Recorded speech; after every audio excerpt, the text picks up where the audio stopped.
आप सभी को जय मसीह की। रियान मसीह यूट्यूब चैनल में आप सभी का स्वागत है। तो प्रियो, क्या आपने कभी सोचा है कोई व्यक्ति जो यीशु मसीह का सबसे करीबी शिष्य था, जिसने उसके साथ चमत्कार देखे और उनके उपदेश सुने, वही व्यक्ति कैसे उनका सबसे बड़ा विश्वासघाती बन गया? यह कहानी है यहूदा इस्करियोती की, एक ऐसे शिष्य की जिसने अपने ही गुरु को 30 चांदी के सिक्कों के लिए सौंप दिया। लेकिन क्या यह केवल लालच था या फिर इसके पीछे और कोई बड़ा रहस्य छिपा था? क्या यहूदा ने सच में सोचा था कि वह सही कर रहा है, या फिर जब उसे अपनी गलती का एहसास हुआ तब तक बहुत देर हो चुकी थी? क्या यहूदा पश्चाताप कर सकता था? क्या उसे भी क्षमा मिल सकती थी, या फिर उसने खुद को एक ऐसे अंधेरे में धकेल दिया जहां से वापस लौटना असंभव था?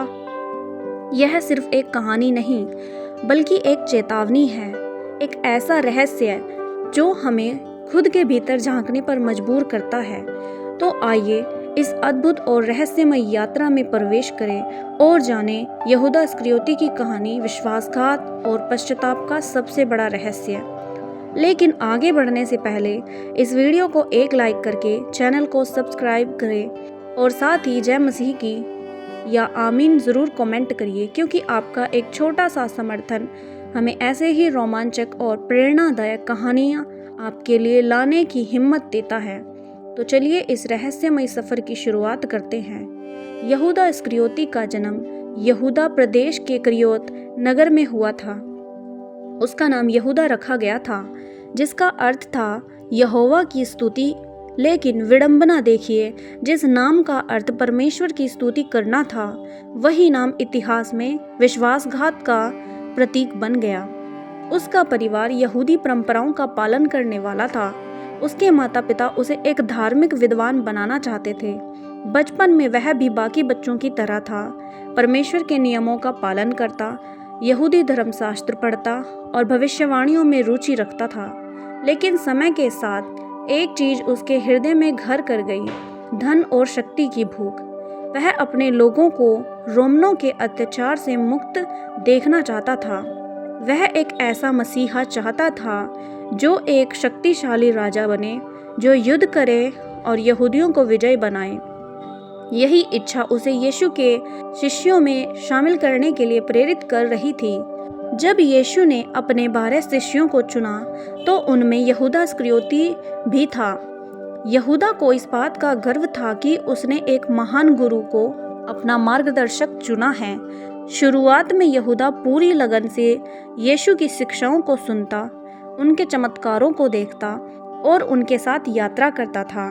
जब यीशु ने 5 रोटियों और 2 मछलियों से हजारों को भोजन कराया, जब उन्होंने अंधों को दृष्टि दी, जब उन्होंने मृतकों को जीवित किया, यहूदा ने सब कुछ अपनी आंखों से देखा। लेकिन फिर भी उसके मन में एक शंका बनी रही, यदि यीशु सचमुच मसीहा है तो वे रोमन से युद्ध क्यों नहीं करते? वे खुद को राजा क्यों नहीं घोषित करते? वे इतनी सामर्थ्य रखते हैं, फिर भी वे सरल जीवन क्यों जीते हैं? यहूदा चाहता था कि यीशु एक राजनीतिक उद्धारकर्ता बने, लेकिन यीशु ने उसे सिखाया कि उनका राज्य इस संसार का नहीं बल्कि स्वर्ग का है। जब यीशु ने यहूदा को शिष्यों के कोष का भंडारी बनाया तो यहूदा को यह एक बड़ी जिम्मेदारी लगी, लेकिन धीरे धीरे उसके मन में लोभ आने लगा। उन्होंने ये सोचा कि थोड़ा सा लेने में क्या बुराई है, मैं इस धन का उपयोग अच्छे कार्यों में कर सकता हूँ। मसीहा का राज्य आने वाला है, तब तो हमें बहुत अधिक संपत्ति मिलेगी। और वह छोटी छोटी रकम अपने लिए निकालने लगा। लोभ धीरे धीरे उसके मन में घर कर चुका था। यहूदा के लिए यीशु अब एक आध्यात्मिक गुरु नहीं बल्कि एक अवसर बन गए थे। यरूशलेम में जब यीशु का प्रभाव बढ़ने लगा था तो महायाजकों और फरीसियों को चिंता होने लगी। उन्होंने सोचा कि यदि यीशु का प्रभाव इसी तरह बढ़ता रहा तो रोमन की सरकार उन्हें यहूदियों के नेता के रूप में मान्यता नहीं देगी। वे एक ऐसे व्यक्ति को ढूंढ रहे थे जो यीशु को उनके हाथों में सौंप सके, और यही समय था जब यहूदा का लोभ उसे अंधकार की ओर खींचने लगा। महायाजकों ने यहूदा से संपर्क किया। उन्होंने कहा, अगर तुम हमें यीशु को सौंप दोगे तो हम तुम्हें 30 चांदी के सिक्के देंगे। यह प्रस्ताव सुनकर यहूदा का मन डगमगाया। यहूदा ने सोचा, 30 चांदी के सिक्के, यह एक बड़ी रकम है। यदि यीशु वास्तव में मसीहा हैं तो वे स्वयं को बचा लेंगे। इससे मुझे लाभ भी मिलेगा और शायद यीशु को भी अपनी शक्ति दिखाने का अवसर मिलेगा। यहूदा समझ नहीं पाया कि वह शैतान के जाल में फंस चुका था। फसह के पर्व की रात जब यीशु और उनके शिष्य एक साथ भोजन कर रहे थे, तब वातावरण भारी था। यीशु को पता था कि उनके साथ विश्वासघात होने वाला है। उन्होंने कहा, तुम में से एक मुझे धोखा देगा। यह सुनकर शिष्य घबरा गए। वे आपस में पूछने लगे, प्रभु, क्या मैं हूँ? लेकिन यीशु ने संकेतों में बता दिया कि वह है। यहूदा भी वहीं था। यहूदा ने दिखावे के लिए पूछा, क्या मैं हूँ रब्बी? यीशु ने उत्तर दिया, तू ही कह रहा है। उस क्षण शैतान पूरी तरह से यहूदा के मन में प्रवेश कर चुका था। रात के अंधेरे में यहूदा महायाजकों और सैनिकों को लेकर गतसमनी के बगीचे में पहुंचा। उसने यीशु से कहा, रब्बी नमस्कार, और फिर उसने यीशु को चूमा। यह वही चिन्ह था जिससे सैनिकों ने पहचान लिया, जिसे पकड़ा जाना है वह यही व्यक्ति है। तब यीशु ने केवल इतना कहा, यहूदा, क्या तू मुझे चुंबन देकर धोखा दे रहा है? लेकिन यहूदा अब पीछे नहीं हट सकता था। यहूदा ने यीशु को सौंप दिया, लेकिन क्या उसने सोचा था कि उसका यह निर्णय उसे हमेशा के लिए अंधकार में धकेल देगा? क्या उसकी आत्मा में कभी पछतावा जागा? क्या वह परमेश्वर के अनुग्रह को प्राप्त कर सकता था? यहूदा के मन में अजीब सी बेचैनी थी। जब उसने 30 चांदी के सिक्के अपने हाथों में लिए, तब उसने सोचा था कि वह एक चतुर निर्णय ले रहा है। लेकिन अब जब यीशु को सैनिकों ने पकड़ लिया था, जब उन्हें महायाजकों के सामने खड़ा किया गया था, जब उन पर झूठे आरोप लगाए जा रहे थे, तब यहूदा का मन अशांत हो उठा। वह यह सोचकर विश्वासघात करने को तैयार हुआ था कि यदि यीशु सचमुच मसीहा हैं तो वे अपनी शक्ति से आप बच निकलेंगे। लेकिन अब जैसे जैसे घटनाएं आगे बढ़ रही थी, यहूदा को एहसास होने लगा कि उसने एक भयानक भूल कर दी है। यहूदा छुपकर देख रहा था। महायाजकों के न्यायालय में झूठे गवाह बुलाए जा रहे थे। लोग यीशु पर झूठे आरोप लगा रहे थे और फिर कुछ ही देर में उन्होंने निर्णय सुना दिया, उसे मारने के लिए सौंप दो। यह सुनकर यहूदा का दिल धड़क उठा। उसने सोचा, नहीं, यह तो मैंने नहीं चाहा था। वह तुरंत महायाजकों के पास पहुंचा और उनके सामने सिक्के पटक दिए। मैंने निर्दोष लहू का विश्वासघात किया है, मैंने गलती की है। लेकिन महायाजकों ने उसकी ओर ठंडी नजरों से देखा और कहा, यह तुम्हारा मामला है, हमें इससे क्या? यहूदा को समझ आ गया कि अब कुछ नहीं बदल सकता। यीशु को मौत की सजा सुनाई जा चुकी थी। अब यहूदा के पास दो ही रास्ते थे। वह यीशु के पास जाकर पश्चाताप करता, उनकी दया मांगता और परमेश्वर की ओर लौट आता, या वह अपनी गलती के बोझ से दबकर खुद को समाप्त कर देता। लेकिन शैतान, जो यहूदा के मन में प्रवेश कर चुका था, वह उसे एक ही रास्ता दिखा रहा था, नाश का रास्ता। यहूदा उन 30 चांदी के सिक्कों को उठाकर मंदिर में फेंक कर चला गया। उसकी आत्मा जल रही थी। उसके दिल में अब केवल अंधकार था। जब वह यरूशलेम की पहाड़ियों में पहुंचा, तो उसके भीतर एक ही विचार घूम रहा था, अब मेरे लिए कोई आशा नहीं बची। मैं एक भयानक अपराध कर चुका हूँ। अंततः उसने खुद को एक पेड़ से लटका लिया। वह व्यक्ति जो कभी यीशु का शिष्य था, जिसने उनके साथ खाया पिया था, जिसने उनके चमत्कार भी देखे थे, वह अब अपनी आत्मा को अंधकार में सौंप चुका था।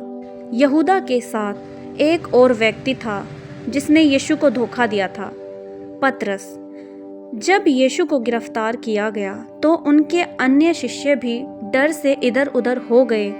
पतरस, जो यीशु के सबसे करीबी शिष्यों में से एक थे, छिपकर दूर ही से देख रहे थे। उन्होंने पहले कहा था, प्रभु, मैं आपके लिए अपनी जान देने को भी तैयार हूँ। लेकिन यीशु ने भविष्यवाणी की थी, मुर्गे के बांग देने से पहले तू 3 बार मेरा इनकार करेगा। जब सैनिक यीशु को महायाजकों के आंगन में ले गए, पतरस दूर खड़े होकर देख रहे थे। तभी एक दासी ने उन्हें पहचान लिया और कहा, तू भी इस व्यक्ति के साथ था। पतरस डर गए और बोले, नहीं, मैं उसे नहीं जानता। कुछ देर बाद एक और व्यक्ति ने उन्हें देखा और कहा, तू भी तो उन्हीं में से एक है। पतरस फिर से बोले, मैं नहीं जानता कि तुम क्या कह रहे हो। फिर थोड़ी देर बाद वहाँ खड़े लोगों ने कहा, तेरी बोली से स्पष्ट होता है कि तू भी गलीली है। पतरस ने शपथ खाकर कहा, मैं इस व्यक्ति को नहीं जानता। और तभी मुर्गे ने बांग दी। पतरस को यीशु के शब्द याद आए और वे फूट फूट कर रोने लगे। पतरस ने 3 बार यीशु का इनकार किया, लेकिन जब उसे अपनी गलती का एहसास हुआ तो उसने परमेश्वर के सामने पश्चाताप किया और वापस लौट आया। यहूदा और पतरस में बस एक ही अंतर था। एक ने मसीह की दया को स्वीकार किया और दूसरे ने अपनी आशा खो दी।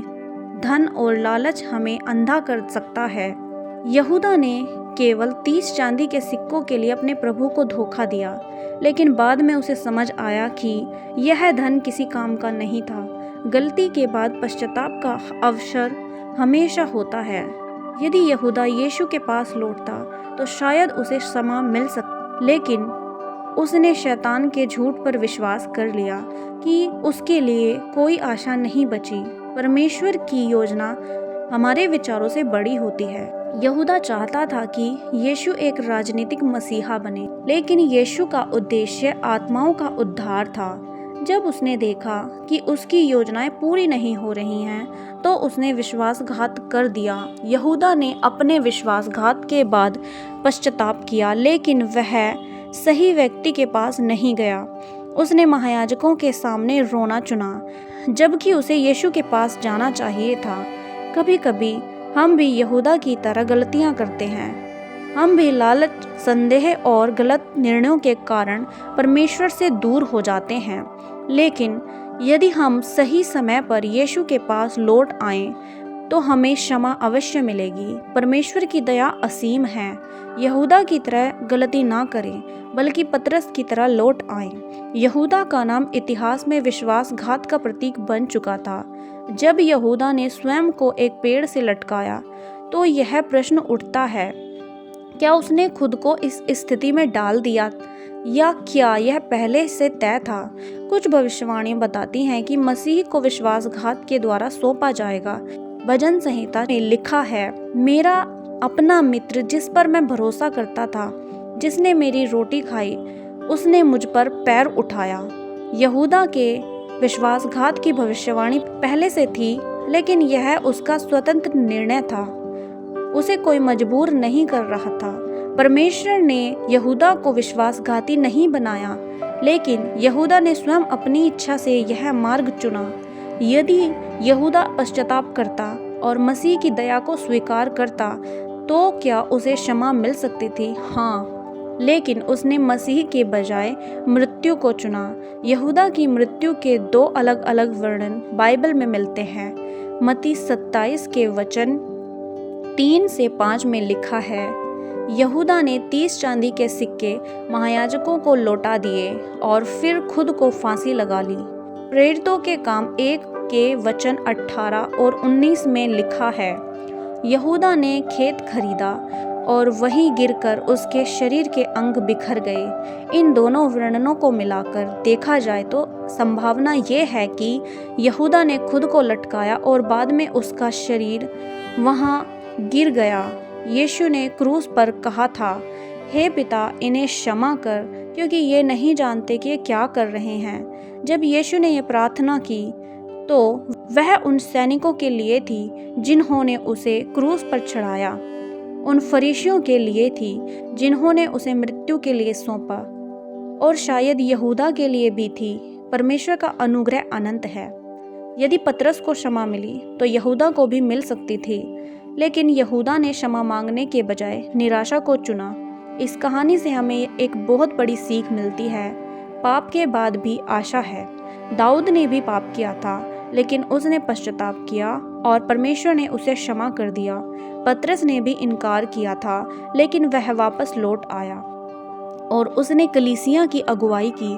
पौलुस ने पहले मसीहों को सताया था, लेकिन वह पश्चाताप करके सबसे बड़े प्रचारक बने। फर्क बस इतना था, यहूदा ने परमेश्वर की क्षमा को स्वीकार नहीं किया। यहूदा ने केवल 30 चांदी के सिक्कों के लिए मसीह को धोखा दिया, लेकिन वह धन उसे कोई सुख नहीं दे सका। यहूदा के मन में पहले से लालच ने जगह बनाई, फिर वह धीरे धीरे शैतान के वश में आ गया। हम भी छोटी छोटी बुराइयों को नज़रअंदाज ना करें, क्योंकि वे हमें गिरा सकती हैं। कोई भी पाप इतना बड़ा नहीं कि यीशु उसे क्षमा ना कर सके। बस हमें सही समय पर उसके पास लौटना होगा। यहूदा ने सबसे बड़ा विश्वासघात किया, लेकिन उसका सबसे बड़ा पाप था उद्धारकर्ता को अस्वीकार करना। यदि उसने पतरस की तरह पश्चाताप किया होता तो वह भी उद्धार पा सकता था। इस कहानी से हमें सीख मिलती है कि हम कभी भी अपनी गलतियों की वजह से परमेश्वर से दूर ना भागें, बल्कि उसके अनुग्रह को स्वीकार करें और वापस लौट आएं। यहूदा की कहानी यहीं समाप्त होती है, लेकिन इससे मिलने वाली सीख हमेशा जीवित रहेगी।